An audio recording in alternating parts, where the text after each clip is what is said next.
Today I'm going to drill hitting down this line and talk about when you should and when you shouldn't hit down that line. So both of these lines are not created equal. I'm right-handed and most of my opponents are right-handed. So on this side of the court for me, this is my forehand, that's their backhand. I'm more likely during the game to go down this line than I am that line where that's my backhand and that's their forehand. So for drilling today, I'm going to focus on this side of the court because I'm going to do this more in a game. I think the risk reward is much better on this side, my forehand against their backhand, than that side. So when I drill, I'm going to drill kind of in proportion to how I would play in the game.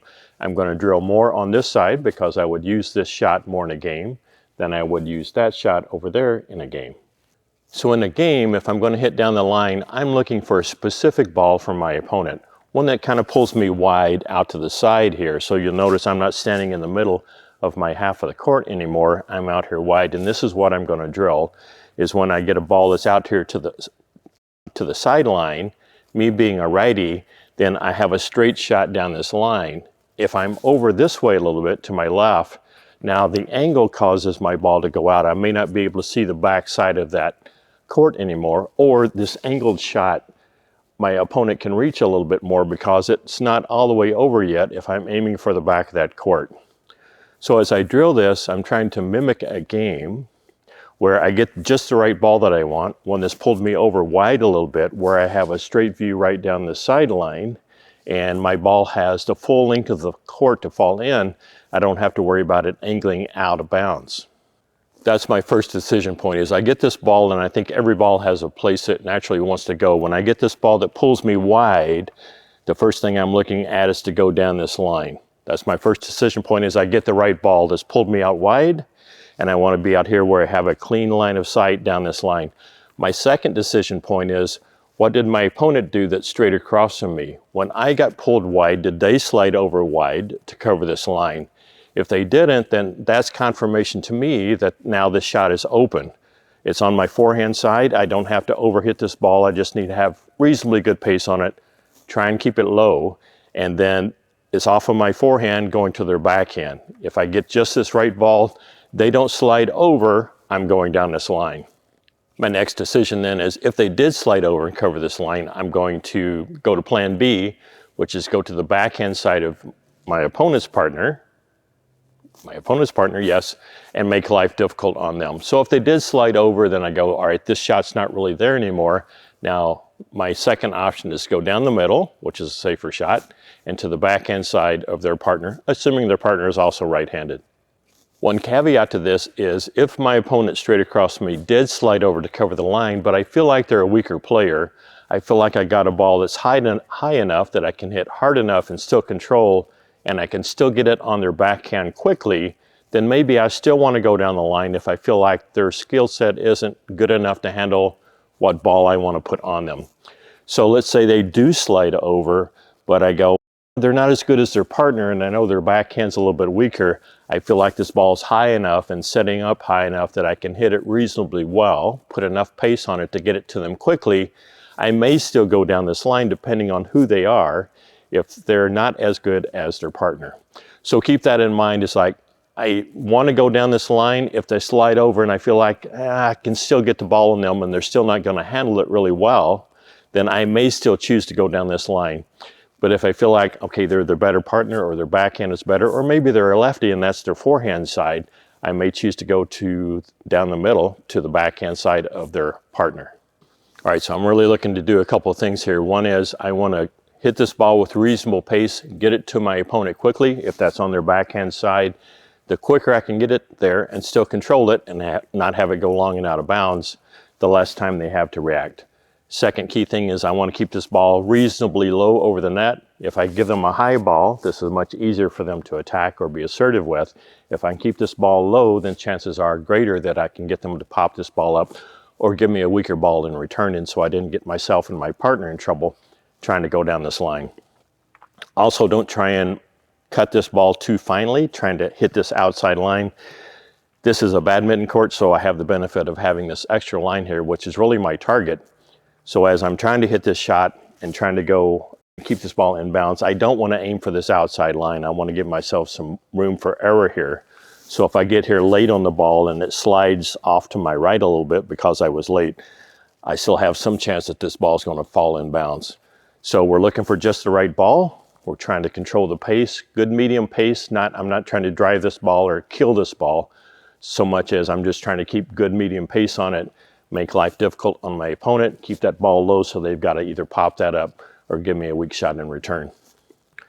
That's enough talking. Let's go hit some balls. All right, hitting down the line. I'm not trying to overhit these balls. I hit that one badly.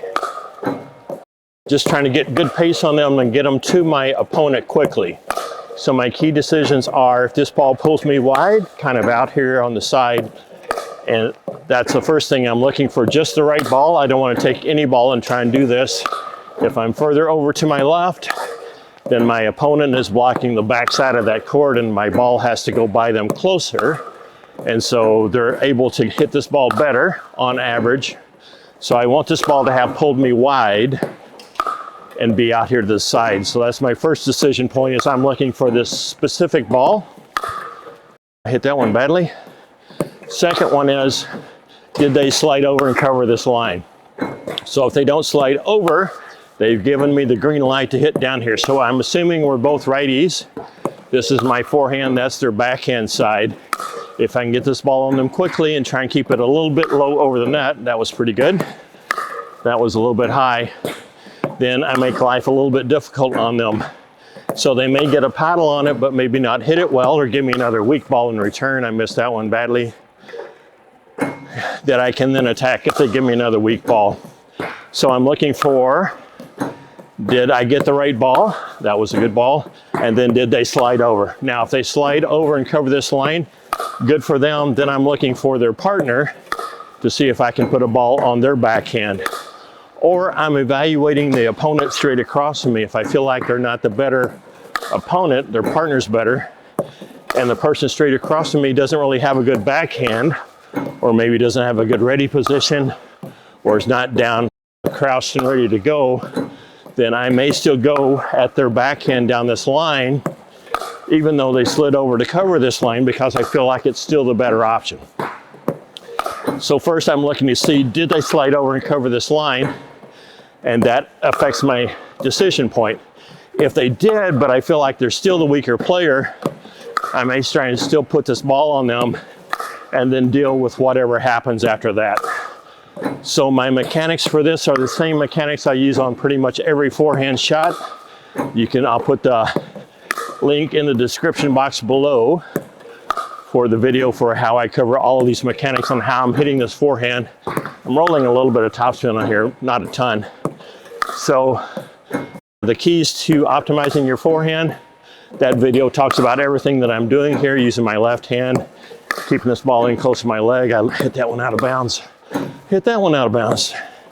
Yeah, concentrate more and quit talking.